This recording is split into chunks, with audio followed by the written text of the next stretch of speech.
Hello everyone, and welcome to our podcast, The Dark Price of the Spotlight, Entertainment Edition. Hello everyone, thank you so much for joining us. My name is Tatiana Liary. I'm a Latin artist, content creator, owner of Liary Content Solutions. You can go to tatianaliary.com and find everything there. Before I introduce my amazing guest today, let's introduce our legends.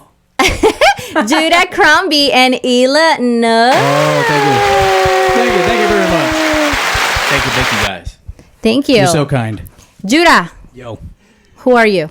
I'm just the guy behind the camera, baby. That's what I do. Okay. Illa, who are you?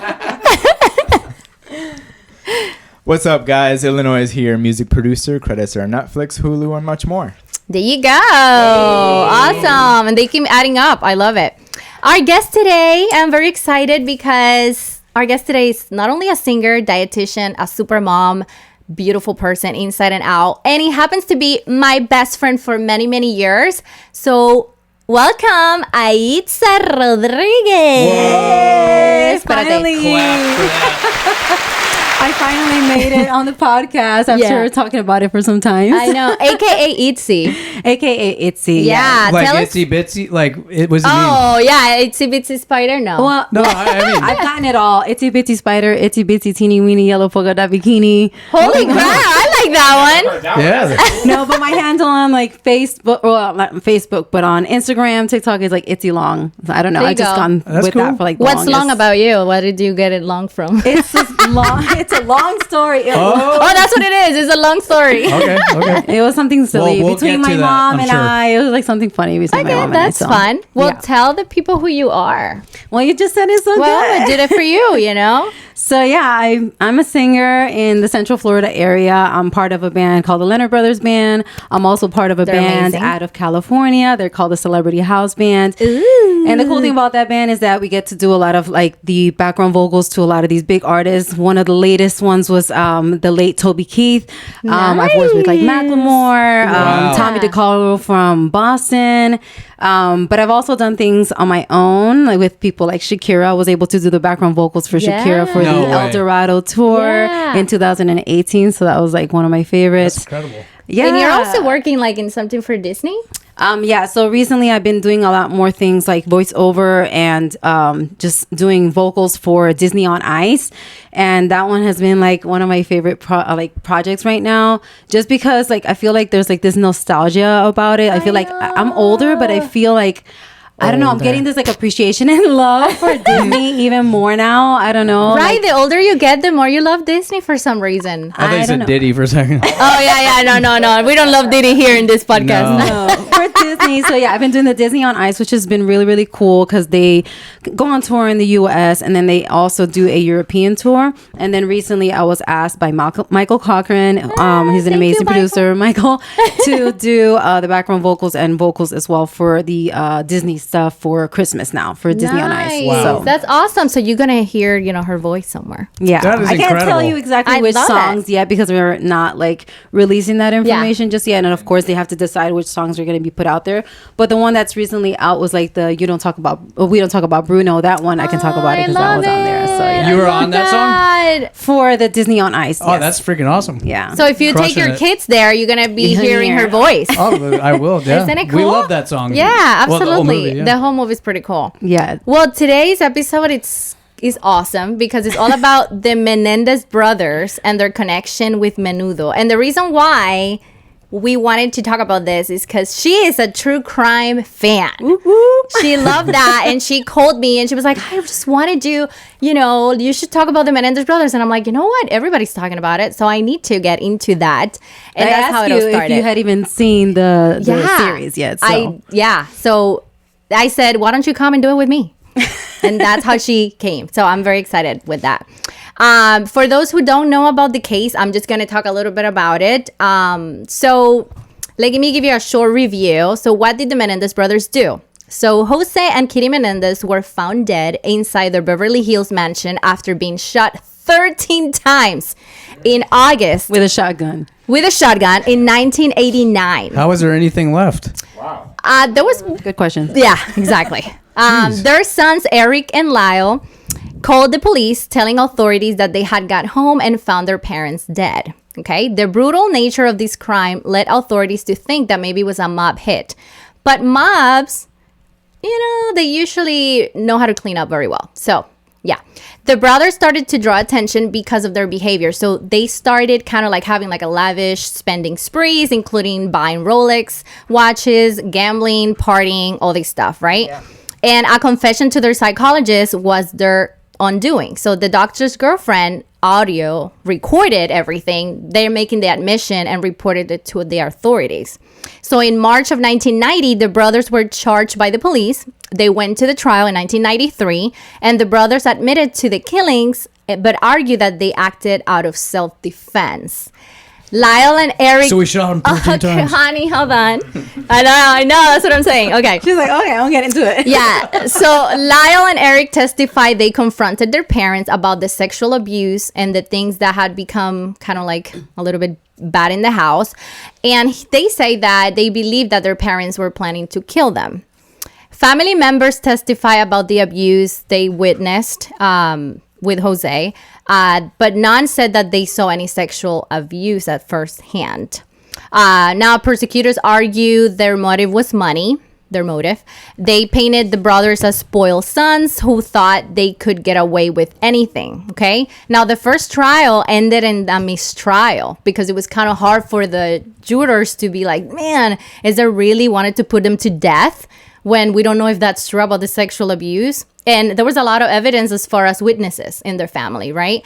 So the second one, because it was a mistrial in 1995, led them to convict them. They convicted them for first-degree murder. But in the second trial, a lot of witnesses and sexual abuse evidence was not allowed in the trial. Okay, so now they're serving. Okay, Eric is like 53, I think, and Lyle is like 56, and they're currently serving in prison without possibility of parole in California. Okay, that's what I brought Aidsa now. So the problem is, okay, so I think the second trial was kind of unfair because a lot of the people that were not in the, that were in the first trial, it wasn't in the second one. But now there's the new evidence coming up. And I want Aidsa to tell us about the new evidence that there is. All right. Tell us. So there's like some recent new evidence that kind of came out. Obviously, there's a documentary that came out on Peacock.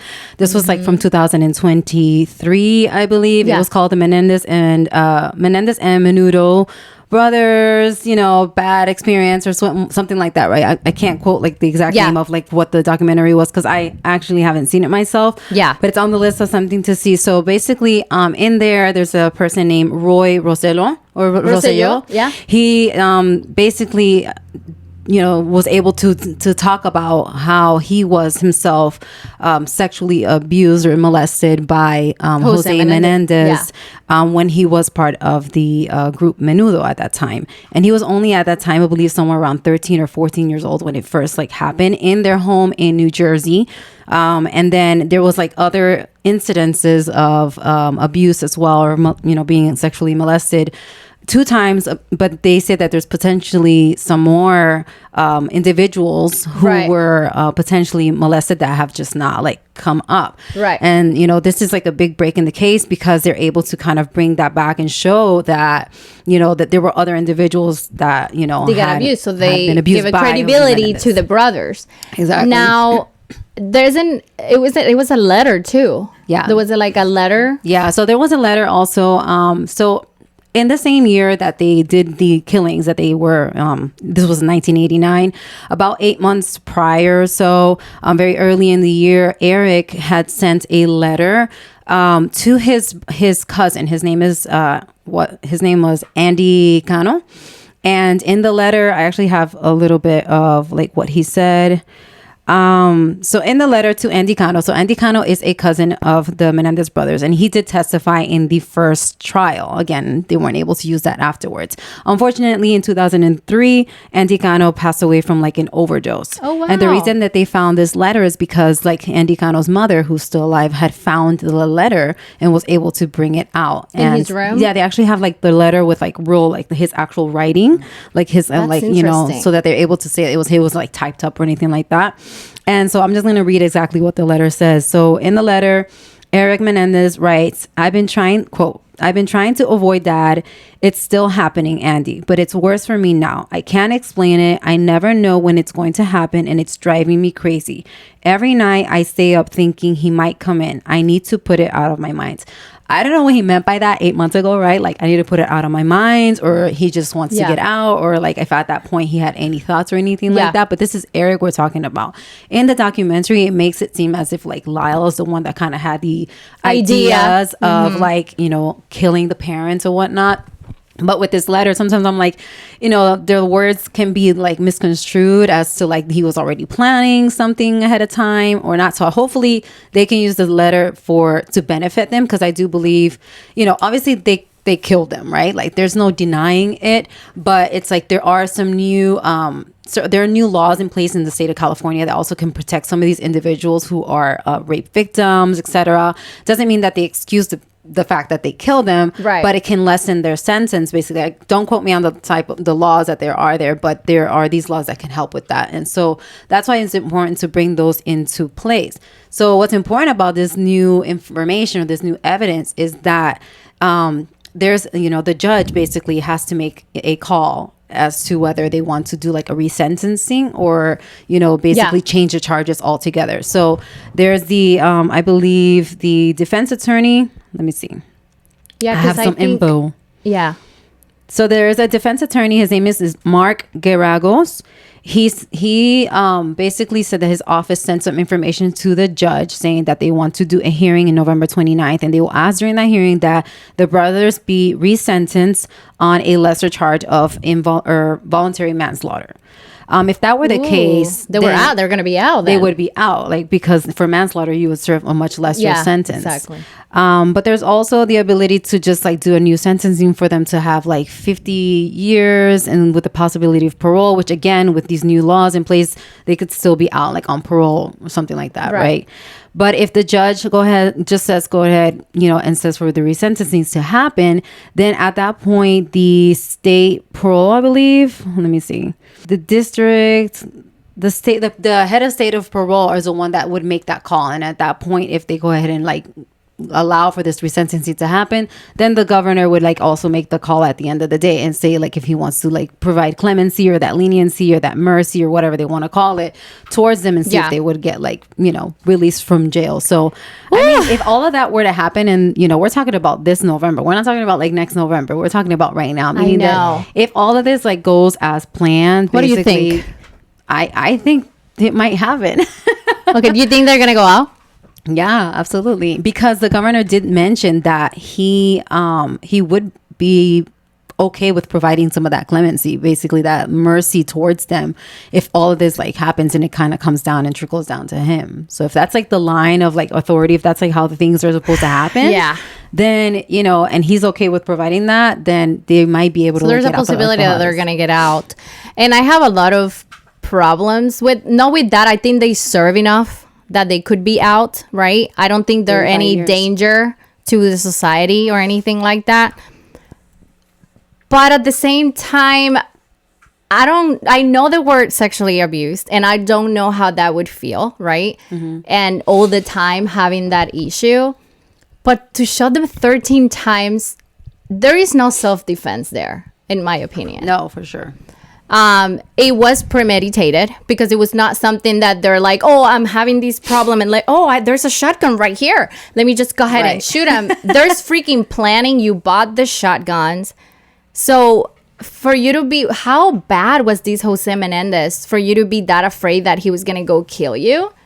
So in my opinion, the motive was both. I think it's the abuse, but also because of money.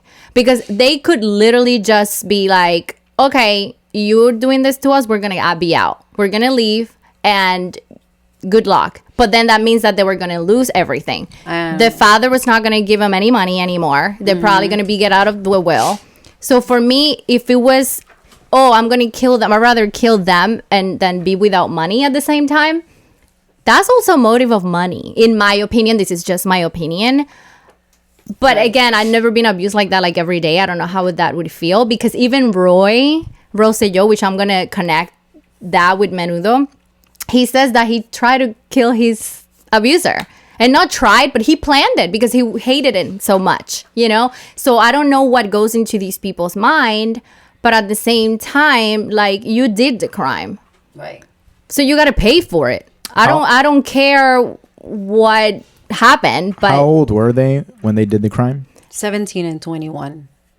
So technically, Lyle was a minor, and then of course Eric wasn't. so they were old enough to Older. get out of the situation. They were, but honestly, like when somebody, like how you mentioned, like is constantly getting that like verbal abuse as well. So we can't forget like the constant verbal abuse that with time, it can brainwash you. Can like your self-esteem goes down. Like you think you're like worth nothing at that point. You know what I mean? So I feel like those kids were basically verbally abused, and then also you had that like physical abuse, and you had that molestation. All these things on top of the fact that his father was a very powerful businessman who had, you know, again, all this money and like everything tied to him, and saying like, you know, if you don't do this the way that I want it to be, you're not going to get any money. Maybe it was, but at the same time, to me, I think when you shoot someone that many times, if you want to just shoot someone to get over with and kill them with a shotgun, you just shoot them in the face and you walk out, right? But when you shoot them that many times, there was definitely this like crime of passion. Like they were like so passionate to like be like boom, boom, boom. Like I'm gonna like, you know, but why the mom? Because the mom allowed these things to happen, or basically she didn't do anything to stop it, and maybe she was also she was complacent. So supposedly the mom knew about it and didn't do anything about it. And as far as like the 13 shots go, if my dad was touching my butt, you know, or other things, or my nipples, whatever, anything, I'm gonna shoot him too, probably, because okay, first of all, they're the most trusted people in your life. Right. They're supposed to be the ones that protect you from that. So the kind of trauma that you would sustain as a child, having them come in, even at 17. Right. Yeah. If I was 17 and my dad was coming in my room in the middle of the night, are you kidding me? I'd probably shoot him too. So I actually told, Jesus. You guys get it, right? I mean, I get that. So like, the people that you love the most and are supposed to love you the most are letting you down. Protect you. That's the worst kind of pain, I think, is when your parents let you down. Right. But there's no other worse betrayal, I don't think. Right. That's worse than a husband and wife cheating on each other, in my opinion. Right. So they're breaking your trust, and they're damaging you. Like you said, you get some PTSD from that. It can affect your brain in a way that you don't know how you're going to react. And then the guy wrote in his diary or book or whatever, he's like, I don't know when he's going to keep going next. I don't know how much more I could take. It sounds legit like terrifying. He sounds scared, and he's like, screw this, enough is enough. And he hit his breaking point. That's how I took it. But let's not forget that they have been like groomed in a sense. Well, at least Eric's story started when he was 6 years old. I think Lyle was more or less around that time, but Eric didn't really know about it like fully until much later. But Eric was like basically being abused, sexually abused, since he was a very young kid, 6 years old. And at that point, like he didn't know if this was like normal, up until he was like, you know, closer to like 10, like I think he's like 9 or 10 years old when he was just like, this is not normal, like this, or at least it doesn't feel normal. This doesn't good. Feel like this should be a thing. I don't like it. Like, right? Like they're getting to that point where they're like, I don't like this. Like, and this is not okay. This is not how my dad, you know, should be touching me. And then let's not just, you know, again, if you saw the series, if you didn't, maybe stop here and then go back, watch it and come back. But if you saw the series, at least you also got the fact that they used objects, or the father used objects on him. So it wasn't just touching him, he was like raping him basically. He was, I don't know if I could say that word on here, right? But he was sexually molesting him, and he was using objects like a toothbrush, I think it was one of them, a razor, just all these things that, you know, in reality, so they were small objects, at least, right? They were smaller objects. He didn't use like something really super big or anything that we know of. I'm only saying that because, like, I mean, that doesn't make it better. I'm not saying it would be better if you used a freaking toothbrush. I'm like, saying because the injury wise, if they use something big, that would be a reason to be like, look, I'm freaking shooting you with a shotgun because you were trying to damage me, because you could, you know, cause some serious problems. And a lot of people at that time thought that they were lying because they wanted to just get out of jail, right? Because you know how the defense always try to put something out there, and they were damaging the parents' perfect life of being like a producer. And but I wanted to connect this with the group Menudo, because I am from Puerto Rico, and for years I've been hearing these things about the Menudo kids being abused by their creator, right? Like, so I'm going to talk about the connection with that so you can see how now it starts to make sense a little bit, you know? So there has been many rumors for years about Edgardo Diaz, who is the founder of the Puerto Rican boy band Menudo, of sexually assaulting some of the members of Menudo. Remember, Ricky Martin was there. Draco Rosa, like so many. Isn't that crazy? Yeah, and they were children, you know? And the only one that had really come forward has been Roy Rosello that she mentioned. And now other people have said certain things that they saw, but nobody believed them at that time. I mean, these people were on TV shows saying in Puerto Rico, hey, this guy, I saw this because the guy had a mansion where they used to go and rehearse and all this stuff. And I'm like, that's crazy. They were kids. They were 12, 13 years old, right?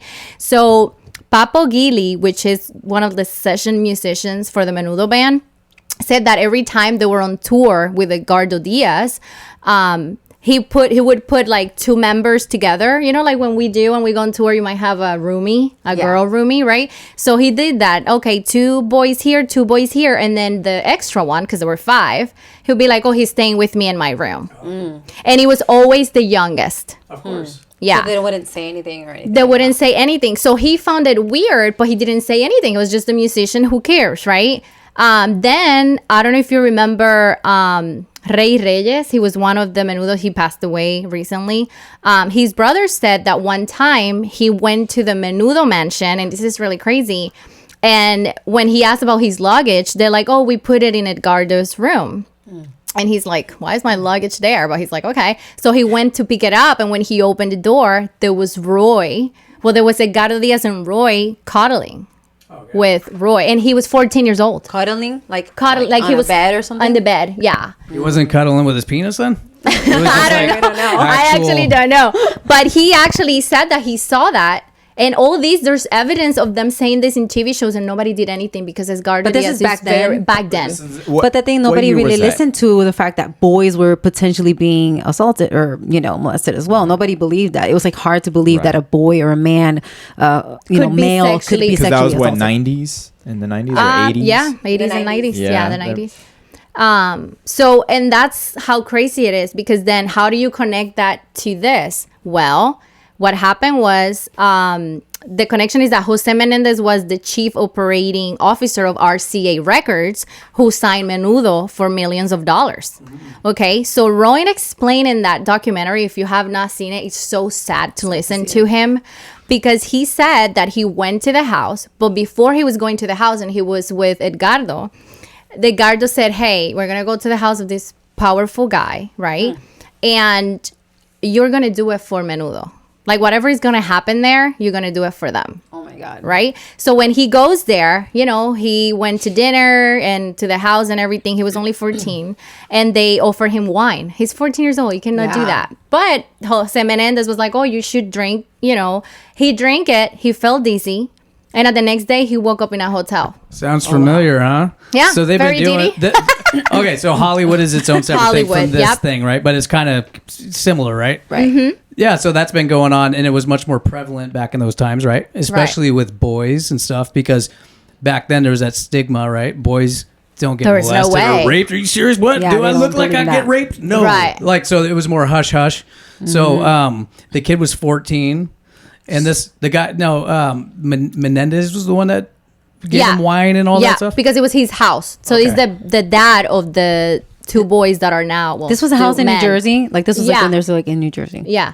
And then the crazy thing is that after that, the Menudos were signed for millions of dollars. So he was kind of like the sacrifice Oh my for God. them to sign him.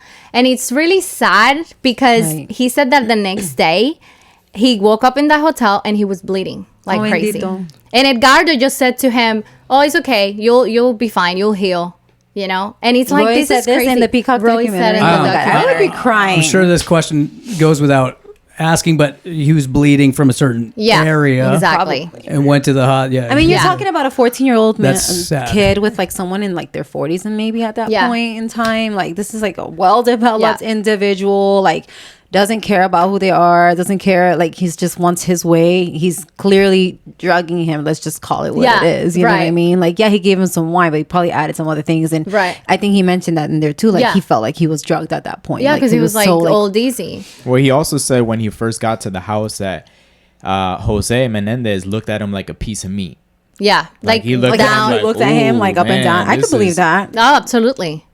So what these two brothers are saying makes so much sense, and he's gonna be able to kind of help them out to kind of get out. Yeah, I think we should start our own little Free the Menendez Brother people now. No, I'm not saying the 13 shots. You know, the 13 shots are extreme, but you said it was like a crime of passion, right? It was a crime of passion. Yeah, that's what I truly because it's very personal. When you shot somebody that many times, it's personal. You're so freaking betrayed and so hurt and you're so done with it that he just kept shooting and just kept shooting. That shows you just how messed up they got from that. For sure. I mean, what's an alternative that they could have done?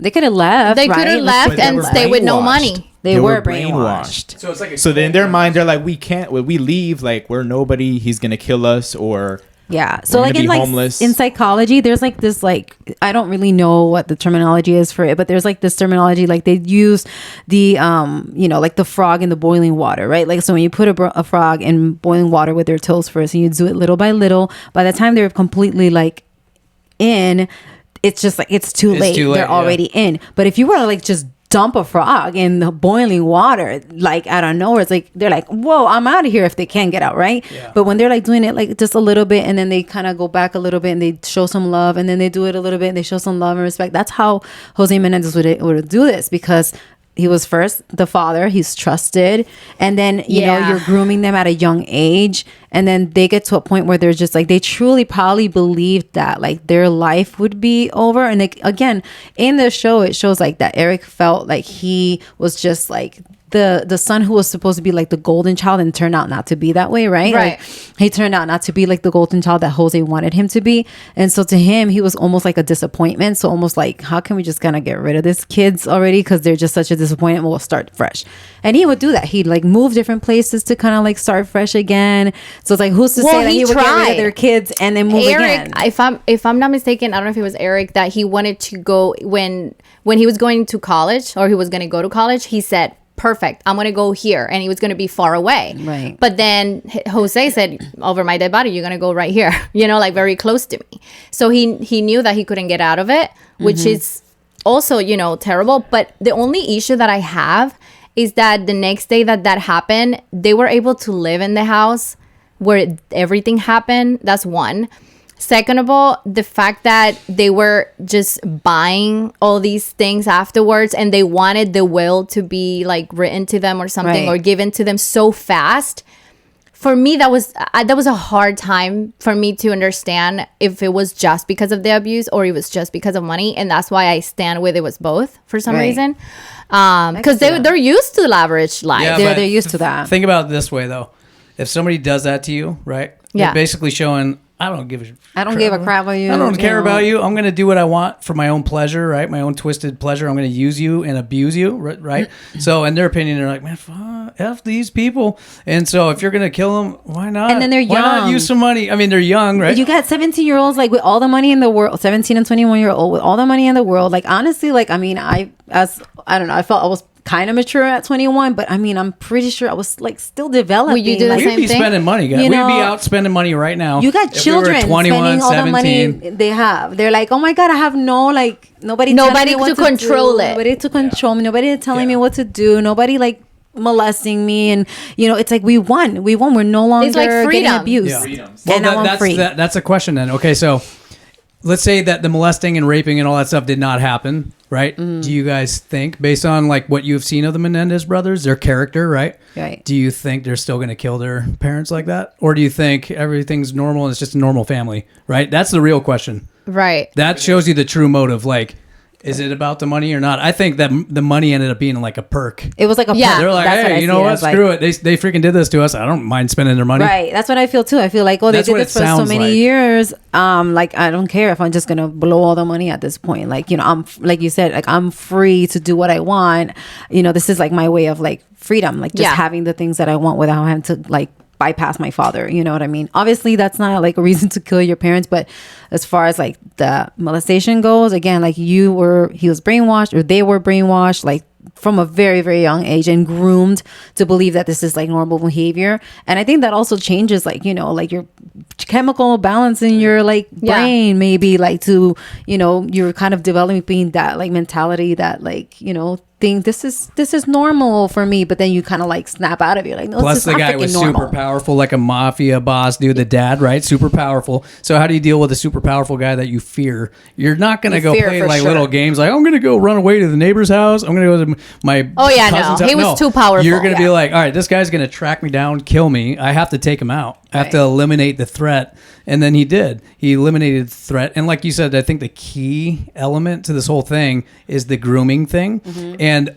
the normalizing of that kind of behavior. And then finally, when they realized this is like some messed up stuff, I think it was just too much, too long, and the damage was done. And the fact that they were both going through it. So Eric thought he was alone in this until he found out that Lyle was also getting, you know, molested. I feel bad about the mom getting shot. You know, I feel bad. That sucks. If she truly knew about it and was like complicit about it and didn't do anything, that makes me really feel like, if like that happened to me, I put myself in people's shoes, right? If that happened to me, I'd be like, geez, mom, really? You might as well be one of the ones doing it. Exactly. You know, you're letting it happen. You know it's happening. Like, what? Unless she was just really terrified. Well, there was a part where she was, I guess, like, she wasn't completely dead. That's what they say. Like, she was kind of whining, and then he went and shot her in the face. No, but he left back to the car, get more ammunition, and go back and went back to kill her. I'm like, that's some serious. But also, like, if they were to leave her alive, she would obviously tell the police, right?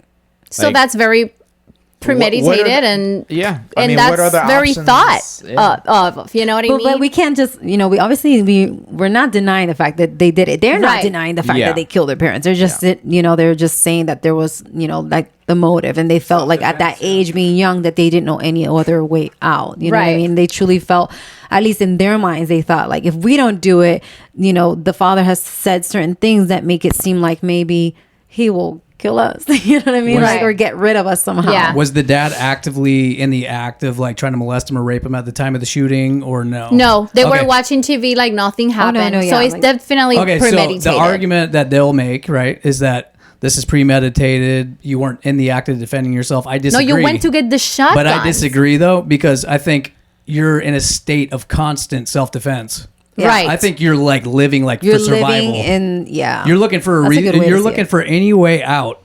You're like, this is stopping. I'm ending this now. So I think that is kind of like self-defense. Even like, though you're not actively. You're living with your like sleeping with one eye open, looking over your shoulder type thing. Like, you just like he said in the letter, like, I don't even know when this is gonna like end. You know, and it's honestly, getting older. You know, if you think about it too, like, if like, let's say God forbid there would have been other bands, you know, or something, or other musicians that he could have like signed down the road. Like, who's to say that he wouldn't continue, you know, doing this to other, you know, kids? Well, he did it with Roy, right?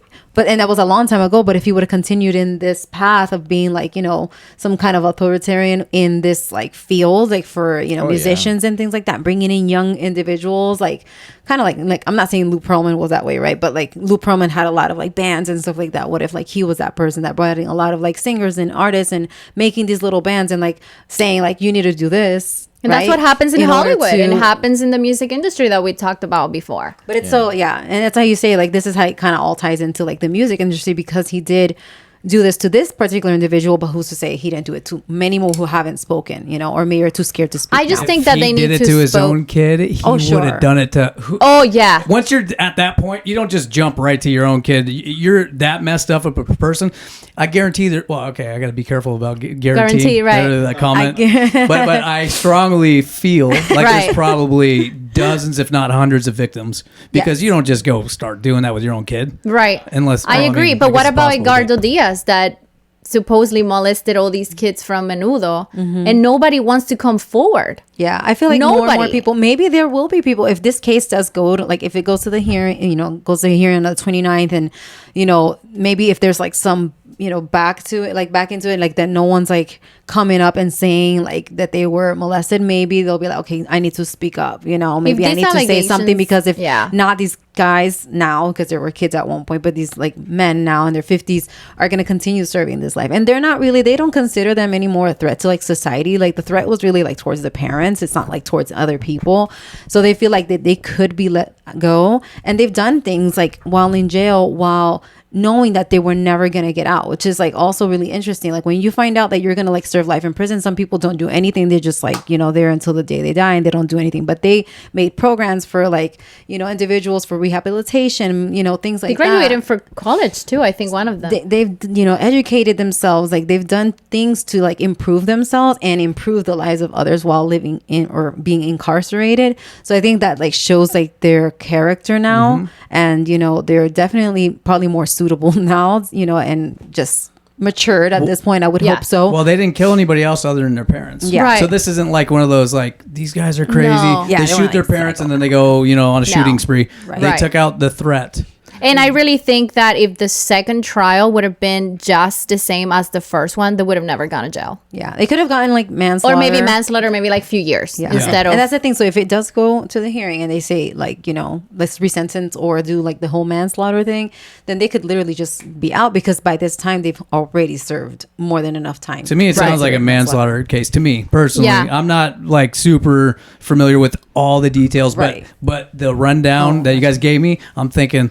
These poor guys, they were victims for sure. Yeah. They were like totally betrayed in the most evil way by their own parents. I hope more people come out and say things. I don't know if like Ricky Martin, right? Like I'm not trying to like put him out there like that, but like, I am Ricky. Ricky Martin. Well, he must have seen something. Or if he saw something, or if like, what if Roy had spoken to Ricky? Obviously they were like, they're probably like brothers like in this band, and like they probably confided in each other and like said some things. And I think 14, 15 years old, that's old enough to recall things till this age and be like, well, Ricky Martin was very young. Yeah, I actually have, it's funny, like I have pictures of like going to like one of their like concerts. Like my dad took the picture, and like there's a photo of like Ricky looking back like that, and he's like such a little kid, and I'm like, that's what I'm saying. He's so handsome. He was so cute. I was a little kid. And the fact that most of the people that have come forward have seen things and they have known things.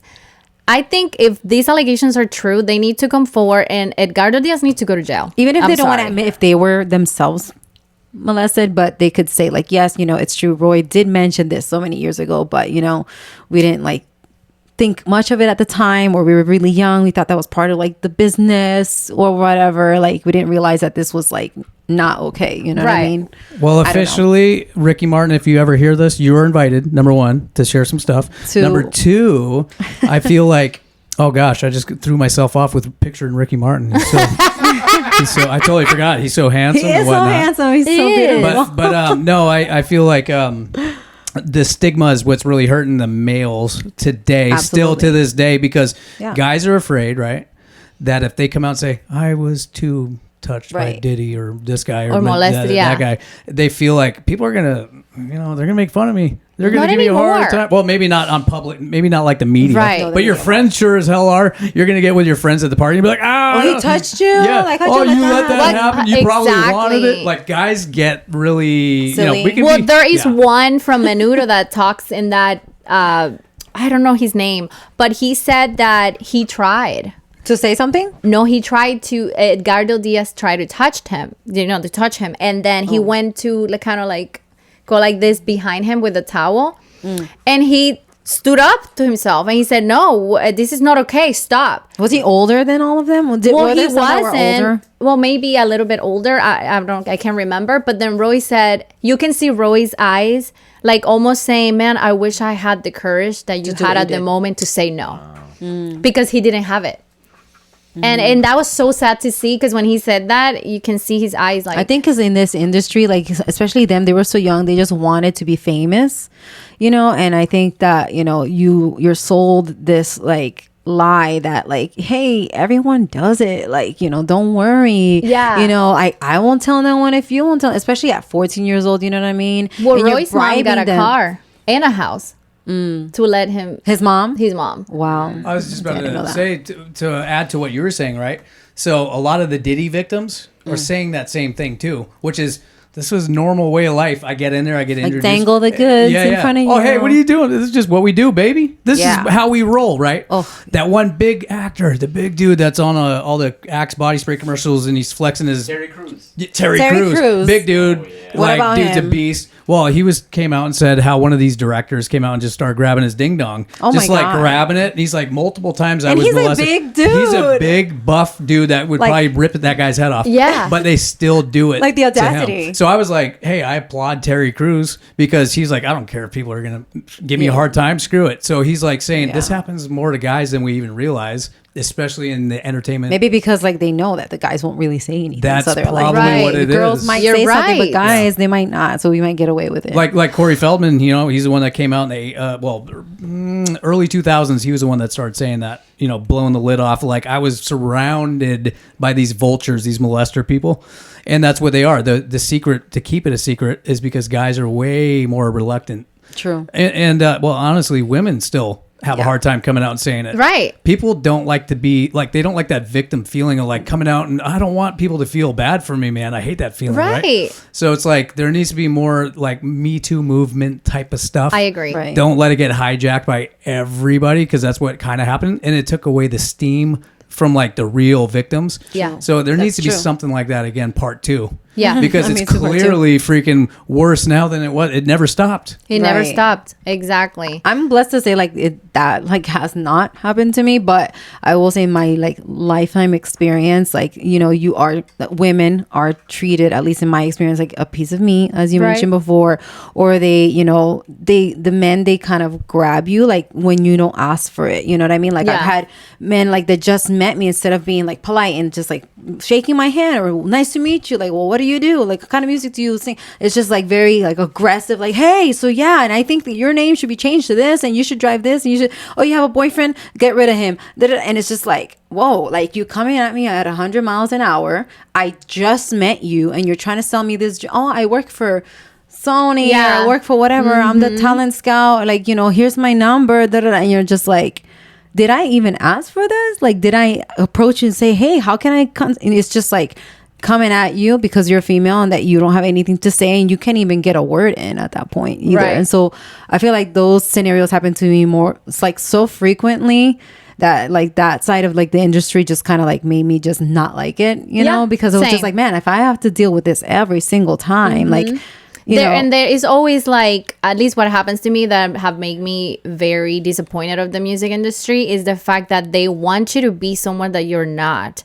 Like all the people that I know a lot of people in the industry, like people that made it, right? And they're always telling me, oh, Tatiana, your look is just too clean. You're way too clean. And I'm like, okay, but this is me, And they're like, you need to be more, and I don't want to say vulgar because they're always afraid, but they're like, you don't have to be vulgar, but you have to show some skin. So show some boobs. Yeah, some because ass. for women it's so hard. And what did I do? I was literally like, I was doing that. Like I was, or not too much, because I was always kind of like afraid to show myself, because I'm not like that. You're not like twerking on camera. Right, I'm not twerking on camera or anything like that, because it's not me. However, even the videos that I did, even No Me Da La Gana, when the director, which is amazing and a friend of mine, he was like, I need you to give me more and like do this. I was so embarrassed because it's not me. Right. And I'm doing this because I have to, and I'm tired of that. I want to be who I am, and I don't want to have to do that to make it. F you. I make music because I have the talent. Right. And that's what is so disappointed about the music industry. Is it the culture itself that's perpetuating this, or is it the people up top running it that are like, let's make this the culture? I think it's both. Probably both. Little bit Yeah, of I was both. gonna say. Because unfortunately, what the generation likes now had nothing to do with talent.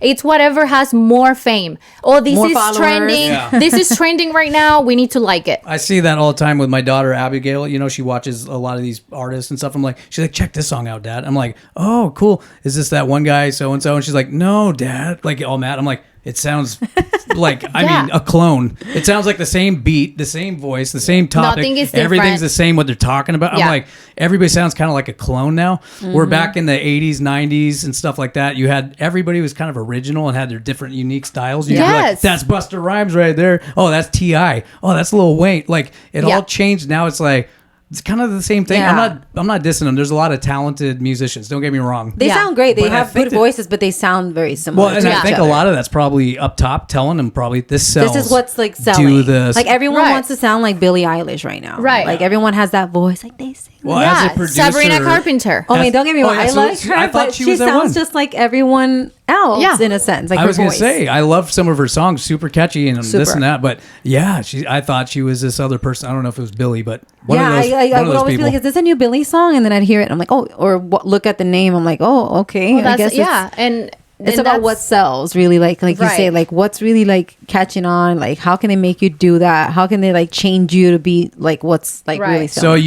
you three here have made it way further in the music industry than I have. I still do it and make my own little beats.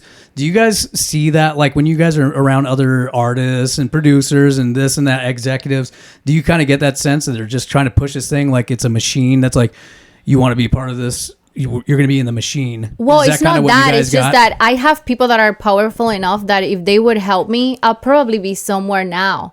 But because I'm too clean and I'm not doing controversial stuff, or I'm not showing too much, then I'm not good enough for them to invest in me. And that's the issue. They always tell me that. I make phone calls and they're like, "Oh, it's just, like you sing good and everything." I'm like, bro, like, come on. And that's why now I'm like, I just do it for money now. Because I have, thank God, bands that love how I sing, and I go out there and I'm not necessarily touring, but I travel all the time to sing, and they pay me what I deserve, and I do it. I'm not famous, but I do what I love, and I have clothes on. Shit. Like, but I think this is enough for today. We have talked a lot, about the Menendez Brothers. I'm very interested to know what's going to happen on November 26th, you said, or 29? Well, I heard 2 different dates. So they had first said the 25th and someone said the 29th. So maybe that's like the more like, Well, the concrete end of November. date. Yeah. And then they have another potential hearing for December if for whatever reason something changes where they can't do it in November. But hopefully we get some more information about all of that. Like if anyone else starts to speak up, definitely they'll more use evidence. the evidence about Hopefully Roy they- Rosello and then the letter for Eric. Hopefully that like helps them out and just really, brings it all back to like that first trial, Yeah. where it was Did you like say more. that it was the Kardashian? Was Kim involved with this Yes, somehow? Kim Kardashian somehow wanted to help them out. Because she's So- like studying to be a lawyer. Right. She wants to be like her dad, basically. So we'll see what's going to happen. She obviously wants them free. And what do you think? Do you want them free? Oh, I mean, Judah? all right. So like, if you put yourself in those shoes, just imagine. I mean, I don't want you to actually imagine it right now because that's pretty dark. Yeah. Right. But like, I mean, come on, man. I mean, I wouldn't shoot him 13 times probably, but like, Yeah. I would probably eliminate the threat. I Yeah. think that they're no longer a threat to society, right? Like I Right. think that Yeah. at this point, like here's my like train of thought, like what you just said, right? But then like they were never giving a chance ever to first of all be children and then be teenagers and to be men. So they were just like that was all stripped from them, especially when they went to jail. So they just never were giving a chance. So like they're still at a youthful age now where they can be given a new life. They can start a new life, especially Yeah. with everything, right? They can make some money off of this stuff, but yeah. they're able to kind of like start a new life and hopefully do amazing things out there for people who are like being, Yeah. abused and molested. Maybe they can implement something out there like and, start foundations or whatnot. Who knows? Sounds Like like they are. just really give them that chance because they were never given a chance from age 6 and on. You know Yeah. what I mean? Like I it agree. was just never like they didn't have that life. It What do was you stripped think? from them. Illa? Hopefully they get released. You want I them agree. released? Yep. I think they serve enough. I agree. Yeah. And then you will also get justice for people like Roy Rosello Yeah. as well. I Like, he wanted kept Gardo it into Diaz him. to He needs be to go held to jail. accountable. That's if they get released, then it's also justice for Roy to be like, I said this and I was able to Right. like get it off Yes. my chest. I'm Well, you guys holding this do all my life. You guys do realize half the country, well, probably even more, would view the actions almost heroic. Like, when you see like guy shoots molester, guy kills this Oh, yeah. Dexter? People are like a Dexter. yeah. Yeah, People are like, exactly. let that guy free. He's a hero. He's a national treasure. That's kind of. I'm not saying I'm calling them a hero or anything. I'm just saying, like, come on, what they did was kind of brave. I mean, you're the victim of these people older than you, and you're supposed to. It's like, come on, man. I think, they should probably get another chance. They're not a threat to society. If they were, they would have went out and killed other people. The DA is literally saying, the district attorney in LA, like, is saying, like, that they are no longer a threat. That they've looked into them enough to say that they are not a threat to society. What screwed them was that 13 shots. They should have just done 12 shots, and then the spending money, like one and shot. the money, just spend like $999,000, keep it under $1 million, and just 12 shots, and then boom, you're good. But the public's gonna look at that, and it's kind of what you were saying, like, oh, it's kind of greedy. 13? See, 13 shots between the two, of course. Like, and then like 13 each. And then my mom is screaming. I'm like, oh shoot, she's still alive. Let me just go getting more and then blow her brains out. Well, I think at that point, the adrenaline, right? Like, you've got like a rush. Like, you're just not even. I don't even think you're thinking at that point. You're just like, oh my god, probably in like, a zone. And not only that, but what if she was just so jacked up and messed up from the 6.5 bullet or gunshots? That's what I'm we gotta saying. Put her out of her misery. For sure. That's what it is. We'll go with but that. It sounds great. But thank you so much for watching. We're gonna be very close to what happens, and I hope you love today's podcast. Thank you, Aidsa, for joining us. I hope you come back. For sure, in the next one. Yeah, exactly. Maybe we need to do another one, like a part 2.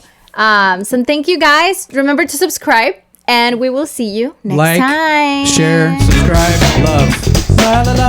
La la la.